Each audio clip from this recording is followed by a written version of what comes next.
నమస్తే, welcome to JR TV. నేను నరేష్. కేజ్రీవాల్ ఒక కొత్త నినాదంతో రాజకీయాల్లోకి వచ్చినాడు. ఆమ్ ఆద్మీ పార్టీ అని పెట్టి సామాన్యుడి పార్టీ అని. ఆ పార్టీ సింబల్ జెండా అన్నీ కూడా సామాన్యులకు చేరువగా దగ్గరగా ఉన్నాయి. పార్టీ సింబల్ చీపురు గుర్తు వచ్చిన కొత్తల్లో మొత్తం రాజకీయాలని క్లీన్ స్వీప్ చేసింది. అలాంటి ఆమ్ ఆద్మీ పార్టీ 2 సార్లు సక్సెస్ఫుల్గా ముఖ్యమంత్రి అయిన అరవింద్ కేజ్రీవాల్ ఆయన 2019లో మనం చూసినాం. ఆయన ఆంధ్రప్రదేశ్ రాజకీయాల్లో కూడా ఆయన రావడం జరిగింది. కాంగ్రెస్ పార్టీకి, కాంగ్రెస్ కూటమికి, అటు చంద్రబాబు నాయుడు కూడా ఆయన సపోర్ట్ చేయడం జరిగింది. సో కేజ్రీవాల్ దేశ రాజధాని ఢిల్లీలో 2సారి ముఖ్యమంత్రి అయిండు.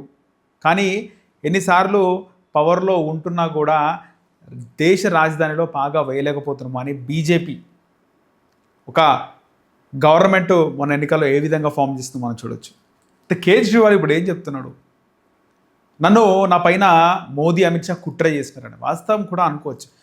ఢిల్లీ ఎన్నికల ముందు, సార్వత్రిక ఎన్నికల ముందు ఏమైంది? కేజ్రీవాల్ అరెస్ట్ తర్వాత రాజకీయ రంగు మారింది. ఆ స్కామ్లో జైలుకు వెళ్ళినటువంటి కవిత బీఆర్ఎస్ గ్రాఫ్ కూడా పడిపోయింది కవిత వల్ల. అంటే ఇటు బీఆర్ఎస్ బీజేపీ ఒక్కడి కాదనేది రాష్ట్రంలో చూపించినారు. దేశంలో అరవింద్ కేజ్రీవాల్ జైలుకి వెళ్ళడం, ఢిల్లీ పీఠాన్ని కూడా బీజేపీ దక్కించుకుంది. అలాంటి ఒక చక్కటి స్ట్రాటజీ బీజేపీ ప్లే చేస్తుందని, మోదీ, అమిత్ షాలు తనపైన కుట్ర చేశారని అరవింద్ కేజ్రీవాల్ ఎమోషనల్ అయినాడు. మరోవైపు కాంగ్రెస్ పార్టీ నాయకులు మాట్లాడుతూ వారు ఏదన్నా నడుస్తుంది, ఏది చేసినా నడుస్తుంది. ఎన్నికలకు ముందు ఒక విలన్ చేసినారు అరవింద్ కేజ్రీవాల్ని. ఎన్నికలు అయిపోయిన తర్వాత ఇప్పుడు క్లీన్ చిట్ ఇచ్చే లాభం, రాజకీయ జీవితం పైన మచ్చేసిన తర్వాత ఎన్ని క్లీన్ చిట్లు వచ్చినా కూడా ఒకసారి ఓడిపోయిన ఓటమి తిరిగి రాదు.